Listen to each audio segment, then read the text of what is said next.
the Adani probe, which was undertaken in US. In fact, 6 congressmen have written to the new AG there. They have slammed that probe. They have slammed the probe which happened in Biden era. They have said that the previous DOJ actions were misguided. They have said that there was no need for such an action to take place to begin with. It's a strongly worded letter which was written to the AG, Pam Bondi. 6 US congressmen have written to the new AG, that's Pam Bondi, and they've demanded a probe into the previous Department of Justice or the DoJ's indictment of the Adani officials. Remember, in November last year, the Adani Group had rejected all these charges as baseless. In fact, now that move by the DOJ, which happened, remember, under the Biden administration, has been criticized by these 6 congressmen who have now written to the new AG. It's a strongly worded letter. We put out that letter also on screen for our viewers. In the strongly worded letters to the AG, the 6 US lawmakers have basically said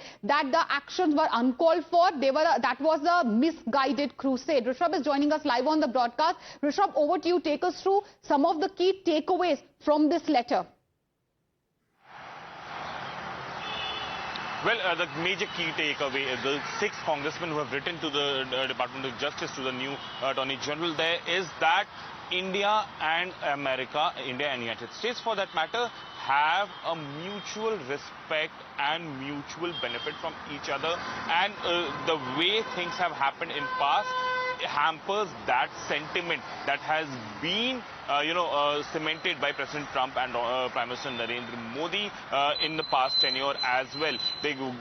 The letter goes on to talk about the case that was opened against Adani Group, saying that A, it was misplaced, B, it was not required. So these are the main key takeaways that the congressmen now are writing to Department of Justice, that the way they have been witch hunt against Indian entities in the United States under Biden administration is something that has hampered the prospects of India-US relationship.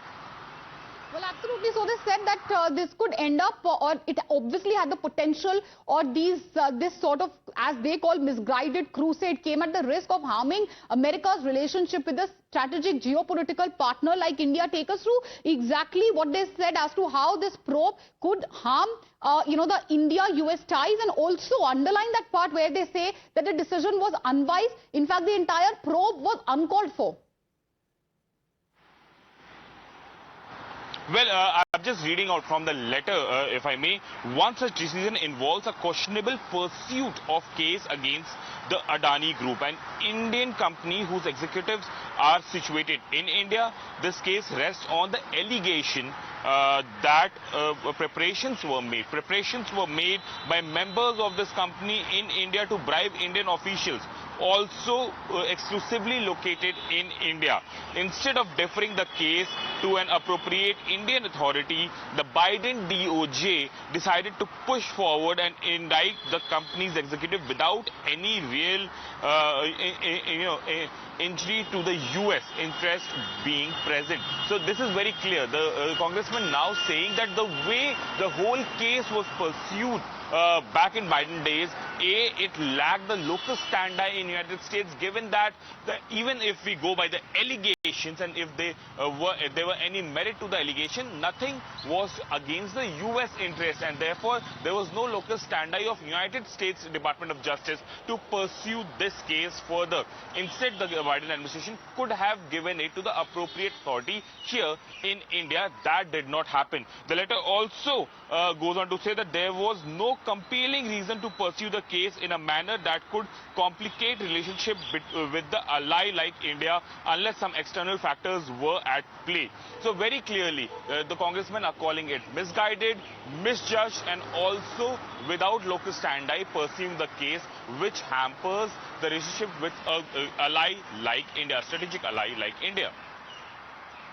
Absolutely, Rishabh, why don't you stay with us? We'll also take a look at, what the charges were, what the letter exactly says, because talking about that letter, that letter is very significant. That letter talks about how these 6 US congressmen who have written to the new AG, they feel that the previous DOJ actions were misguided, and that letter is also on your screen, viewers. It says that there was no compelling reason for such a probe. That entire letter has been accessed exclusively by Times Now. As we were telling you, viewers, it's It's a strongly worded letter. The 6 US congressmen basically have written to the new AG, the Attorney General Pam Bondi. They've demanded a probe into the previous Department of Justice's indictment of the Adani Group. It's a strongly worded letter. It talks about how they feel the DoJ's action were misguided and they came at a risk of harming America's relationship with a strategic geopolitical partner like India. They've also said that the decision was unwise. They've called it an unwise decision by the Biden administration. They have also said, and I'm reading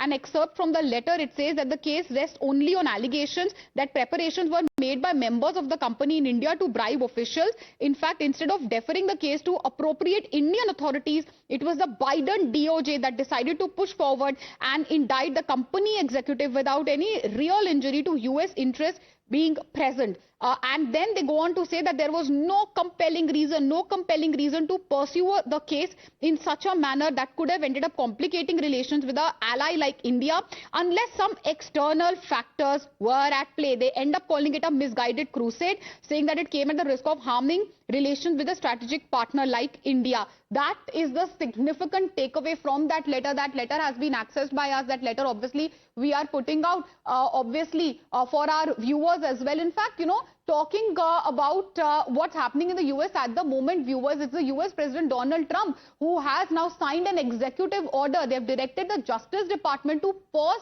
the prosecution of Americans accused of bribing foreign government officials while trying to win or retain businesses in their countries. Now, Trump's order has paused the enforcement of the nearly half-century-old Foreign Corrupt Practices Act, and they have directed the Attorney General to review the current and past actions related to the law and prepare new guidelines for enforcement. In a significant development, it's the Department of Justice which has announced that it will be dropping corruption charges against the NYC Mayor Eric Adams, who was accused of receiving campaign donations from Turkey. Rishabh continues to be live with us. Rishabh, this is also another significant decision which has been, made by the Donald Trump administration. Trump has signed an executive order. They've directed the Justice Department to pause prosecution of Americans accused of bribing foreign government officials.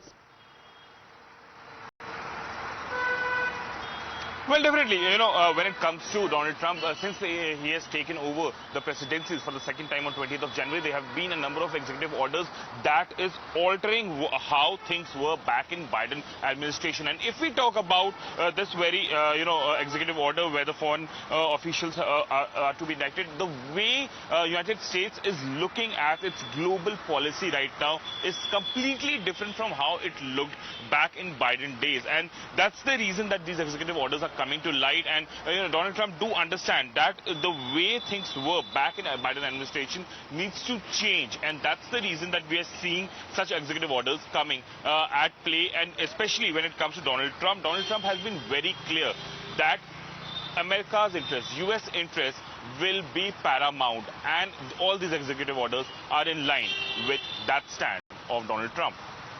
Right, and it's very significant, Rishabh, since we are speaking about this particular order, the accusation of bribing foreign government officials while trying to win and retain businesses in their countries. Help us understand how we are to read this order, Rishabh. Well, if we, look at this order, this executive order,